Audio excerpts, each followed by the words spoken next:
Okay, I'm going to go ahead and get started. Okay.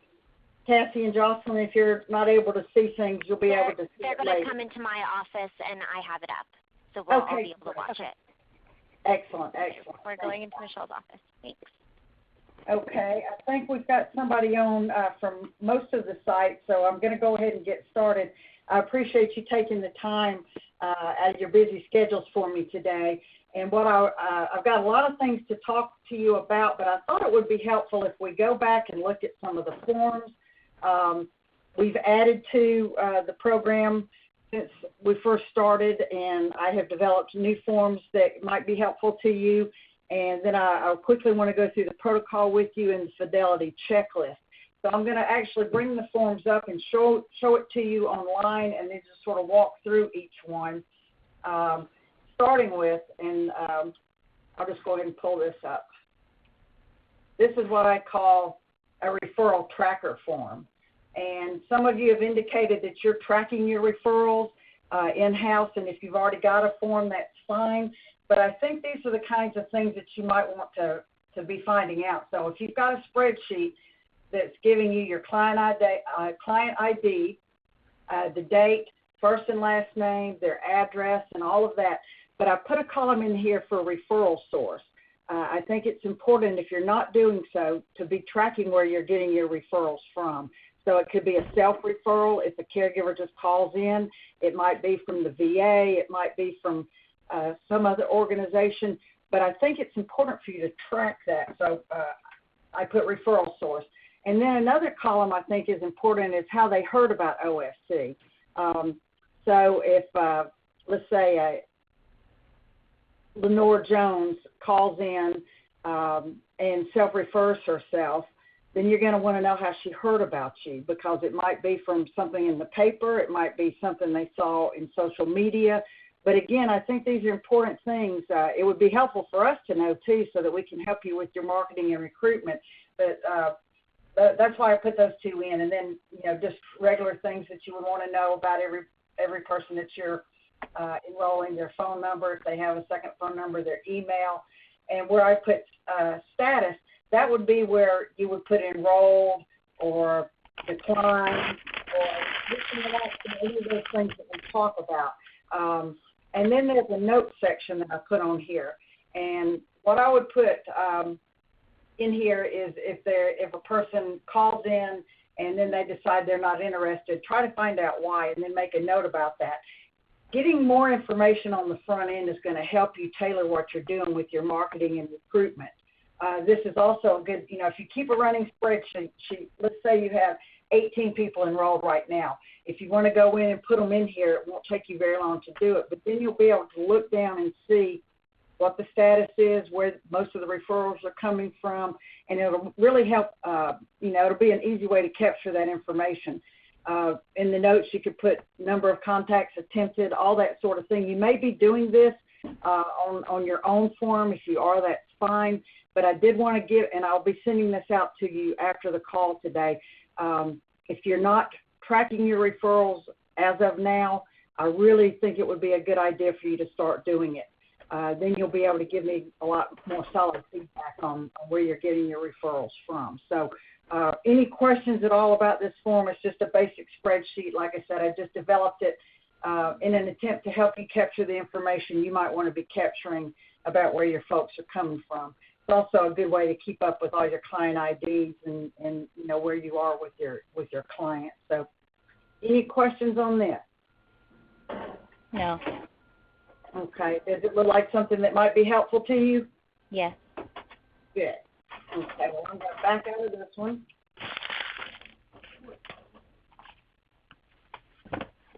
And the next thing that I'm going to pull up is the protocol. And you're going to see it, if you're seeing my whole screen, let me get the participant thing off of here.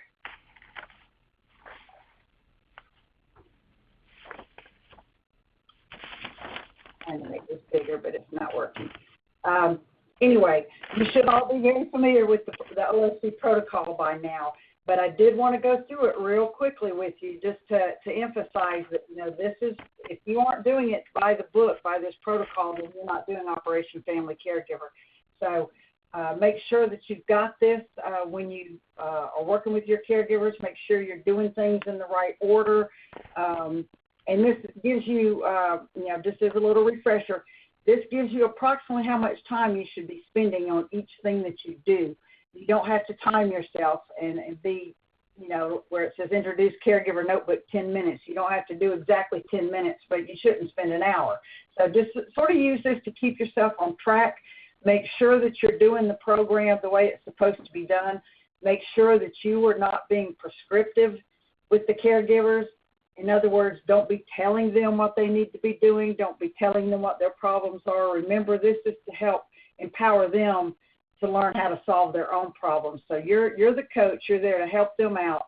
And if you get lost and forget what it is exactly that you should be doing, just make sure you've got this close at hand so that you can look back at it and stay on track. So I know that this is hopefully something you're all very familiar with at this point, but are there any questions at all about the protocol and how you should be using it?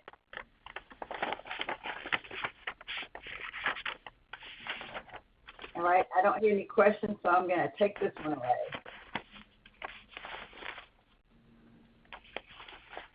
Okay.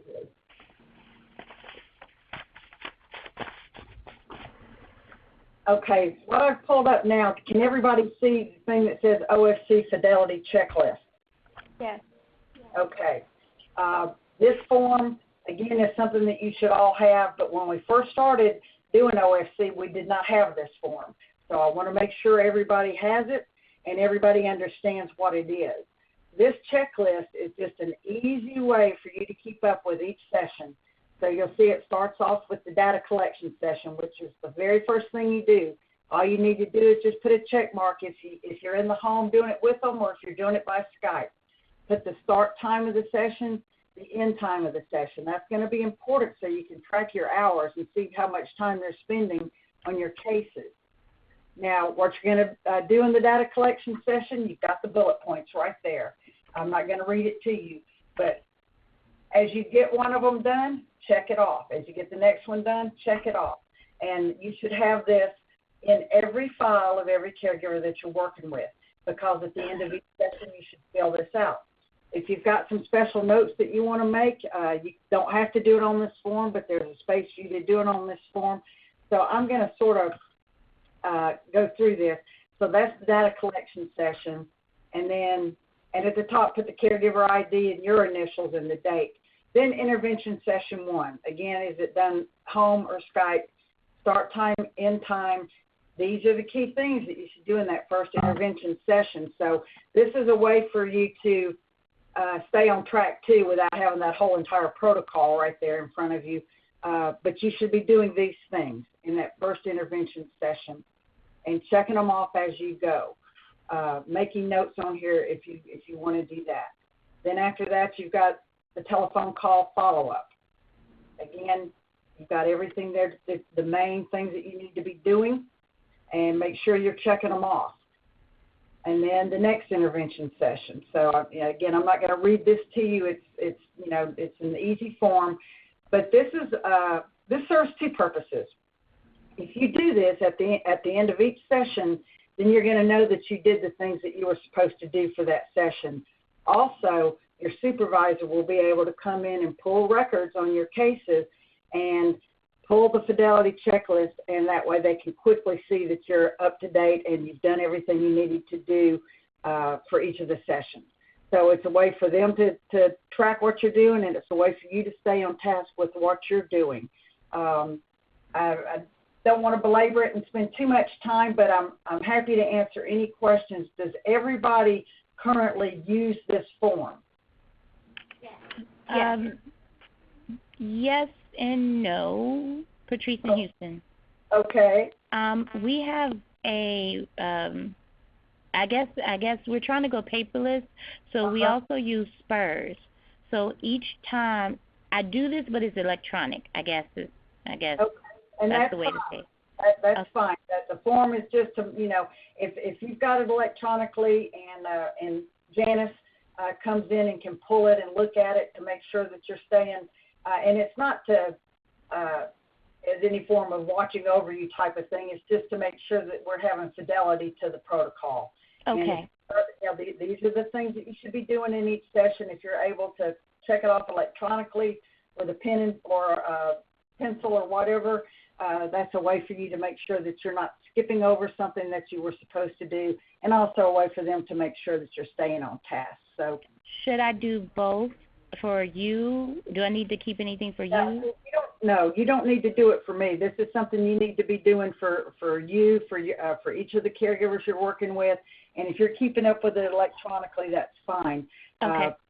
But when I talk to the supervisors and have my calls with the supervisors, they know about this form, and they're going to start pulling them if they haven't already. They're going to come in and pull one of your cases and look for this form. And so if you don't have it in there as a hard copy, make sure they know how to access it electronically. Okay. Okay. Any questions from anybody else about the use of this form? Okay, good deal. We just, we want to make sure we're maintaining fidelity. We want to make sure that that we're doing it the way that it's supposed to be done, and the only way we can do that is to use these forms. Let me close all of these out real quick. Okay. Are there any questions on any of the other forms or anything that you're using with your caregivers?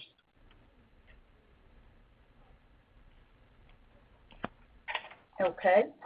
And you know that you can contact me at any time by email or telephone if you do have a question or a concern. So that was really all I wanted to do with the forms. What I want to go into now is talk about, we've had a really big uptake of information about OFC. We've had some good marketing pieces come out, so I wanted to talk a little bit about those. Did anybody from Texas get on?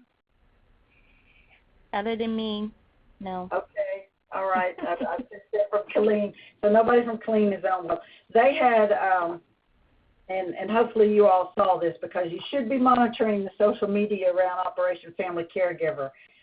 Chelsea wanted me to make sure to tell you guys to, post, repost, and share things that you see.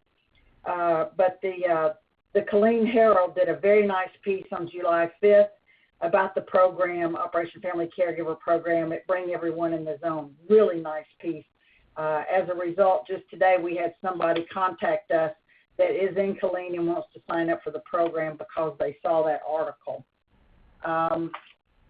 If you have been following our social media, you also saw that Michelle Parente did a really nice article out in San Diego about the program at Southern Caregiver Resource Center. And again, these are the types of things that really drum up attention and get people interested in the program. So, it's good that we're finally starting to get some media coverage like this. Anybody from Southern Caregiver Resource Center want to speak to, have you had any uptake in phone calls or interest since that came out? Yeah, I had a new person sign up because she saw Michelle's article. Excellent. And felt that she really related to what the article said, and she's excited to begin OFC. Okay, good deal. Did anybody else have anything that was in the news locally that we may not know about? Anybody else on the line that had anything? And the reason I'm asking is things that you might not think are that newsworthy, we want to know about them anyway. So you guys at Augusta Warrior Project, Patrice, you there in Houston, any of you, and Wendy down in Tallahassee, anything that you're doing that gets like any kind of coverage at all, please send those links to Chelsea. Send them directly to her. You can copy me, but she wants to know what you guys are up to. It doesn't have to be specifically around Operation Family Caregiver, but just anything that's getting your agency in the news. She wants to share it on the OFC Twitter feed and Facebook page to help draw attention to what you guys are doing. Okay. And So there is one thing that I want to show you. Do you all see, I just pulled up the Operation Family Caregiver Facebook page. Can you all see it? Yes. Okay. I'm going to scroll down to the post that was done about Kristen. And this is a caregiver in the Buffalo, New York area, Tina Cavanis, who I don't think is on the line today, was her caregiver coach. Did all of you see this story when it hit the social media? Yes. I did. This is Wendy. Okay. We've been talking for months now about wanting to do caregiver profiles. This is the first one that we've gotten done. It's on the OFC website. This is the Facebook page, but let me show you what it looks like on the website.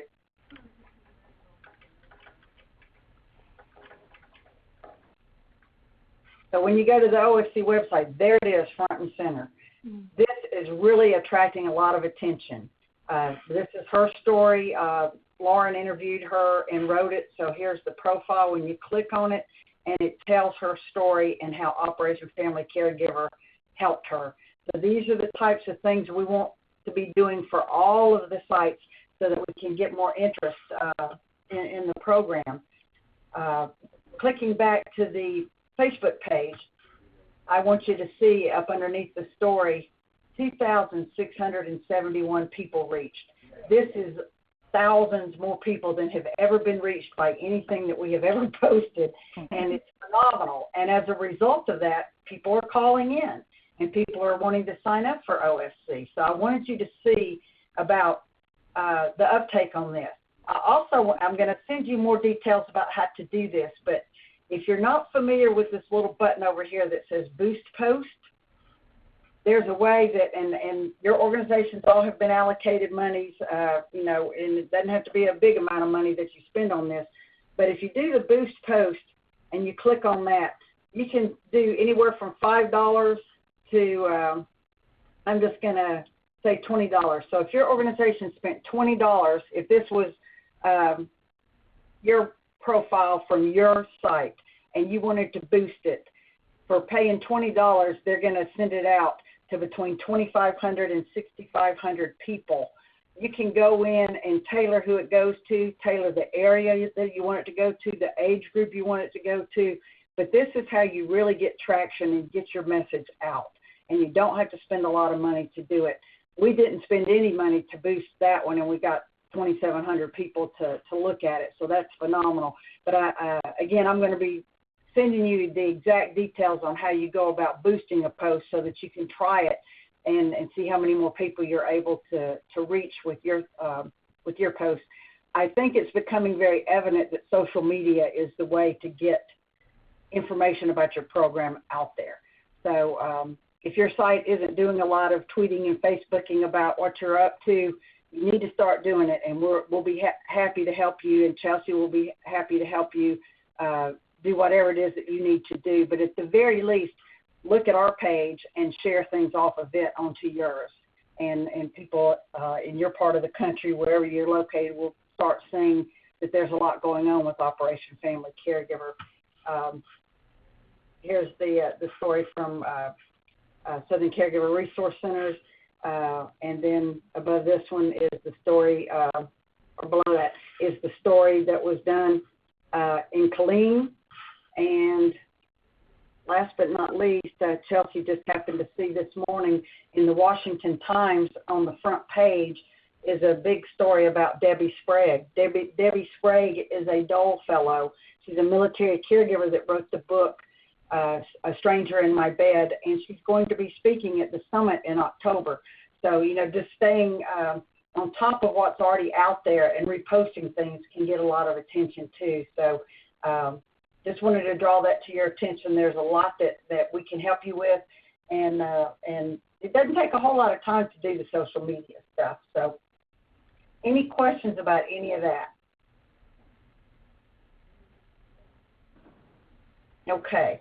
And I've already told you to please share information about what you're doing at your sites with us so that we can put it on our page, and that will get more traction for you too. and share everything with Chelsea. Does everyone have Chelsea's email address? I don't. This is Wendy. Okay, Wendy. Then when I send that, I'll make sure that everybody has that. But it's chelsea.collins@gsw.edu, but I'll make sure everybody has it. Thank you. Thank you. You're welcome. And as a matter of fact, I'm going to type it over here in the chat.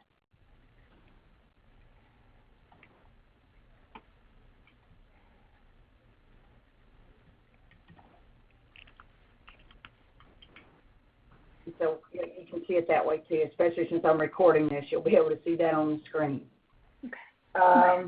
Okay.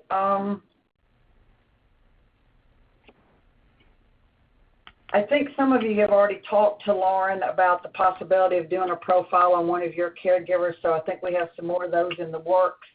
When I was at Southern Caregiver Resource Center last month, we shot some video that's being edited right now. So in the next couple of weeks, we're going to also have someone who's been through the program, Nikki Stevens. We're going to have a video testimony, and we'll be putting that up on the Operation Family Caregiver website and Facebook, and we'll be tweeting about that too. So if you've got a caregiver that's interested in sharing their story, please let us know, and we'll get on it.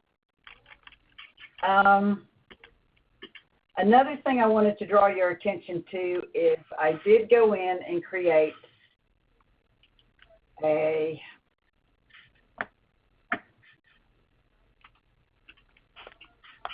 page for the caregiver coaches, a secret group. And not everybody has signed up for it. So I want to show you what it looks like. This is the secret group. Nobody can see this except the people that are in it. So this is for all the caregiver coaches, OFC caregiver coach community. I have to be friended by you for me to be able to add you to this. And I just wanted to give a quick holler out to the people that are not yet on here are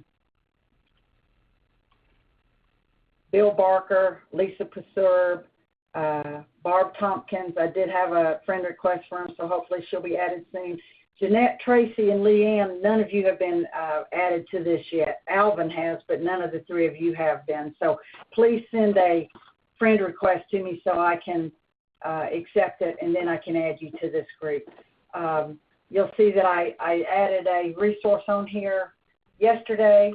I want to start adding resources on here, and so you need to be looking at this so you can see what the resources are. But I also want you to use this page to ask each other questions. Tina came on a few weeks ago and asked a question, and I think Patrice and I were the only ones that responded or said anything back. But this group is for you. This is so you can bounce ideas off one another, and so I want you to use it. If you've got any ideas or suggestions about it, email me and let me know. But first and foremost, I want to get you added to the group if you aren't added. So after the call, if you'll get with me, I'll make sure that everybody that's not on can get added on. Any questions about the Caregiver Coach Community Group? Laura, this is Leanne. Hi, Leanne. Do we have to add you personally? Yes, and you see my thing right there. You have to add me as a friend for me to be able to add you, because I'm the admin on this group, and you can't just add yourself to a group because it's a secret group. So yes, you have to add me personally, but you have to add me not my personal Facebook page, but my profile on here, which is different. If you need me to send you the link, I'll be happy to. Yeah, that would be great. Yeah, that would be great. And then I can give it to Tracy and Jeanette. Okay, I'll resend that link out then. Let me make a note about that. Thank you. Thank you. Any other questions about that?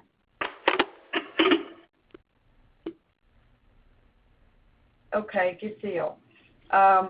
I think I heard back from most everybody about your numbers, but I want to just go back over them real quick. I've got for Southern Caregiver Resource Center, I've got a total of 68 enrolled and 26 completed. Let's see, Patrice, I have 2 for you. Is that correct, or do you have more? Just one. Just I lost one. one. Okay, so 1 enrolled. Okay. And Wendy, I have 4 for you. Is that right? That's correct. That's correct. Okay, and I guess the Warrior Project, I have 11 for you. Is that correct? Yes, we have 11 and We have 11 and we've been non-compliant. Okay, all right.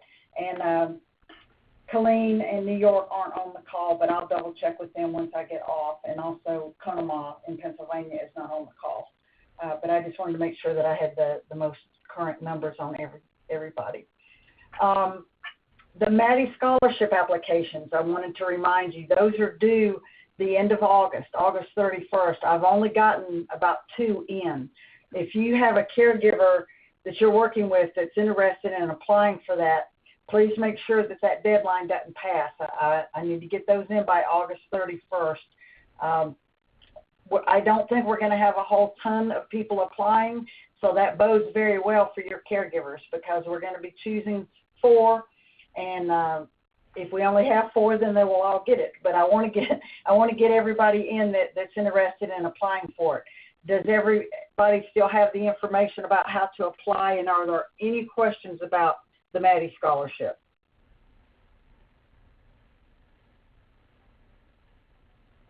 Okay. Well, no questions is good, but please get the word out and let's get some more people applying for that scholarship. I think it's going to be really beneficial to the people that get it. Quick question for you, Leanne. Was that banner art useful that Lauren worked up for you? Some of it was, and had an issue with one of the but we're on top of it. Okay. And I just want to let everybody know, if you have any special requests for something like a table cover or a banner or something that you want to have for exhibit booths and you want to use the OFC signage and you want it to look right, we're happy to work with you to develop whatever you need. We have all of those branded materials and we've got people that can help us design whatever you might need. So just let us know if you have any special needs like that. Okay.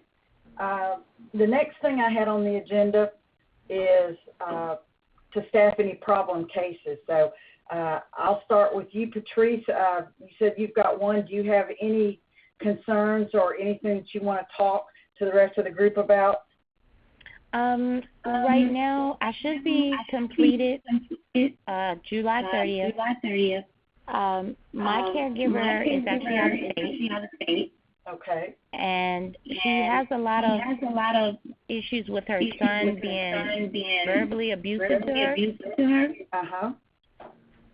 So we've been working with the worksheets, trying to work out solutions to, I guess, stop it before it starts, or for her not to be in his wake when he has a bad day. But if anyone could give any advice. Can any of the other coaches speak to that? I'm sure you've all had that happen with some of your caregivers too. Any suggestions? Can you please, repeat back what she said because she through to us? It was echoey. I think everyone's echoing. Hold on. Can you hear me better?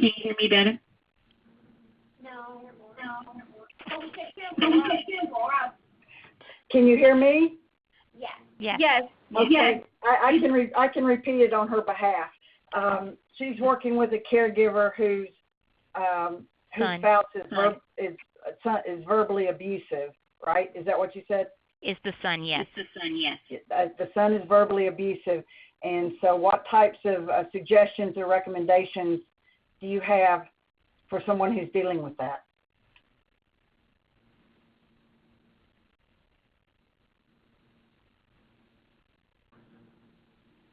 Anybody?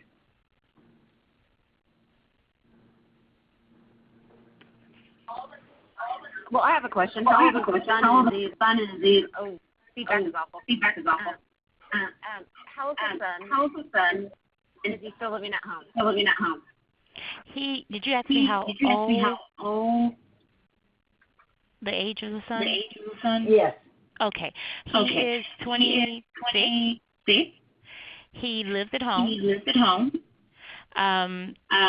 been living at home, I guess, all his life. I don't think he's ever lived away from the mother.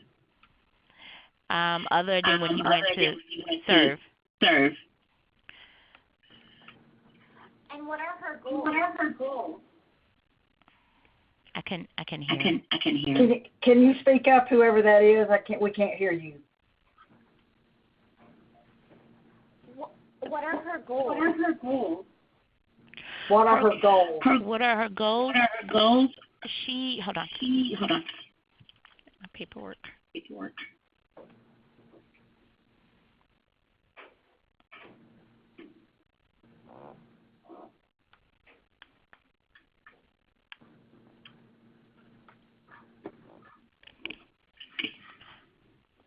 Well, one thing she wants to do is eventually have him become independent. But again, she's having a hard time letting him go.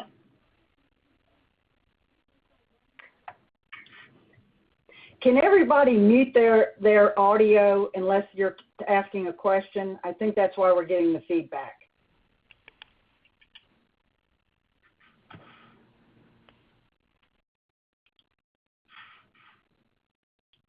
Did everybody hear me? So mute your audio unless you're talking.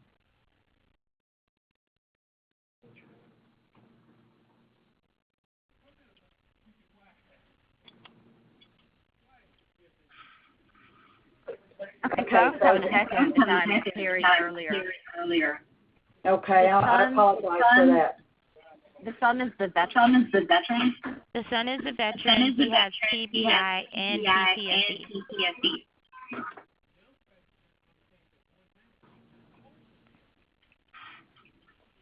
Is he seeing any counselor? Yes. Are they doing family counseling? They are not attending family counseling as much as they should. The son decides he doesn't want to go. Okay. So mom still goes. But they do have outbursts. Just recently on the 22nd, he was admitted into the psych ward. Ward. Is she educated about PI? How much is in her own counseling service? Can you repeat that? Does she have access or knowledge about PTSD and TBI? Is she active in her own one-on-one counseling? I believe you're asking me, does she have her own one-on-one counseling? Yeah. Yes. Okay. She is very active. She's very knowledgeable in veteran affairs. She's just overbearing a little bit. So maybe you explore with her how she can slowly set some boundaries. Yes, that is one of our problem solving. One of the ones we're working on. Okay. The thing that upsets him the most and is when he tries to do things. Like for instance, he tried to fix something in the house. And then she'll go and hire someone outside and says he has a TBI. And I don't know if he does it right. And then that triggers him. And then it's just out of control.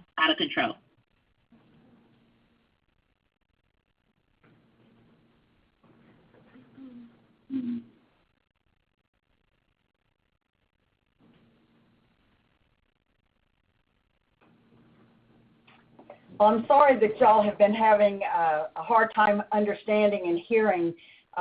Usually with just a few people on, we don't have an echo. But if you have any suggestions for Patrice, everybody should have everybody's email addresses, or you also could put it into the OFC Caregiver Coach Secret Group. But just let her know if you think of anything. I don't want to spend too much time with people not being able to hear. So.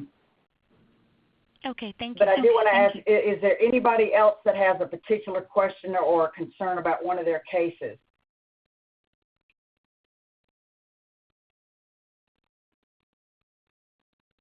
Any of you guys from San Diego?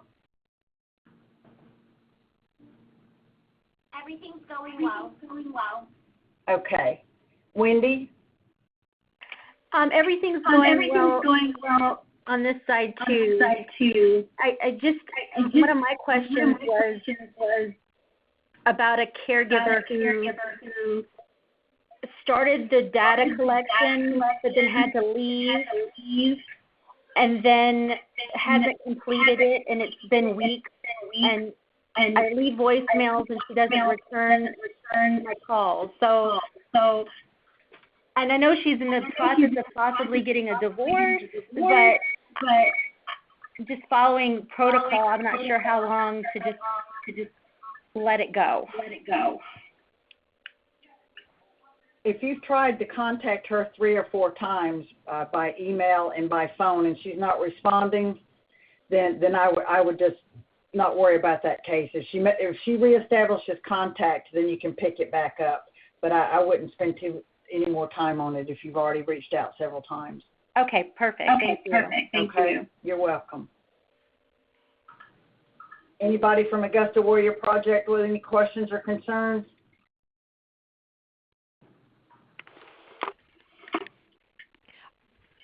I don't want to speak for everybody. This is Leanne.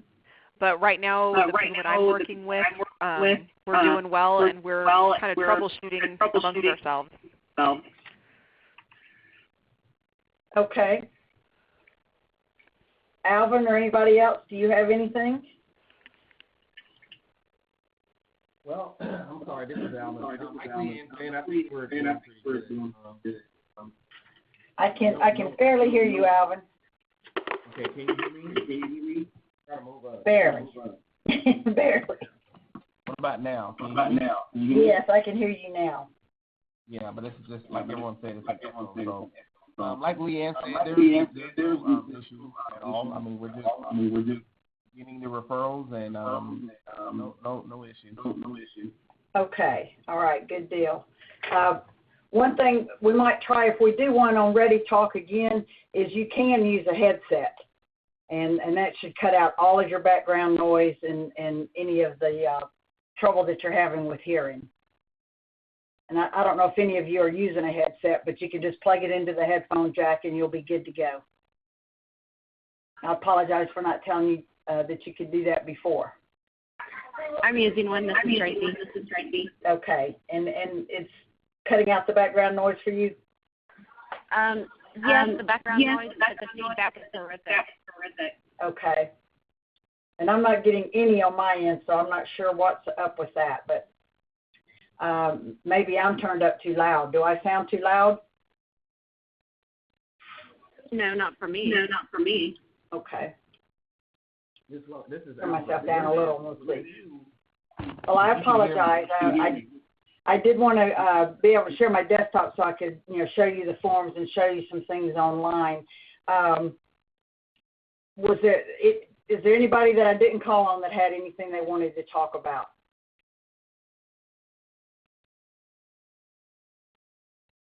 Okay.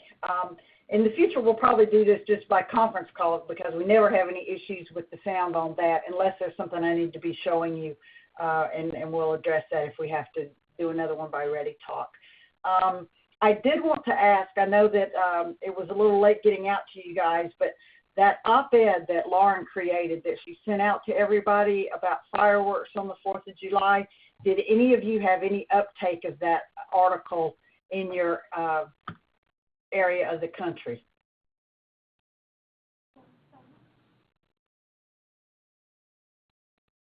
Well, I'm not hearing anybody answer, so I'm going to assume that nobody got that in. I did want to tell you, and we just found it out this morning, but in Valdosta, Georgia, there was an Army vet that took his life after 4th of July fireworks triggered his PTSD. So it really was a very timely article. This is very sad to find out just a couple of hours down the road from us. This is something that happens. So keep it in mind for next year. If you weren't able to get it placed in your local paper this year, I just want to, and I'll remind you again next year, but I think it's important to get it in because we know this is a trigger for PTSD. We know that when they hear the fireworks going off, it can make them react badly. And for this young man, he reacted extremely badly and he took his life. So just keep that in mind. If there's any ideas that any of you have for things that would make good articles or things that we need to be putting out in social media, please contact me and Chelsea and let us know. We're here to help you guys with whatever we can help you with. I didn't have anything else. So here's your last shot. If you got any other questions or anything that you want to ask of the entire group, let me know right now. Okay, well, thank you so much for your time. Again, I apologize about the feedback. If you play this back later, hopefully you won't hear the feedback, so maybe there'll be some things that you'll pick up on that you didn't hear the first time. I'll send out a recap of the call. I'll send out the link to get added to the Facebook group and, continue the dialogue online with one another. And if you have any ideas or suggestions for Patrice, you can either email her or put that on the OFC group as well. And just keep doing what you're doing. You're doing a great job. I think that we're going to have a continued uptake of people being interested in the program as we get more stories out and more profiles about the people that you're helping in your community. So let us know if there's anything we can do or if there's somebody you want us to interview and a profile that you want us to do, we'll be happy to do it. Okay? Thank you, Laura. Take care, everybody. Thank you. Thank you. Thank you. Bye-bye. Bye-bye.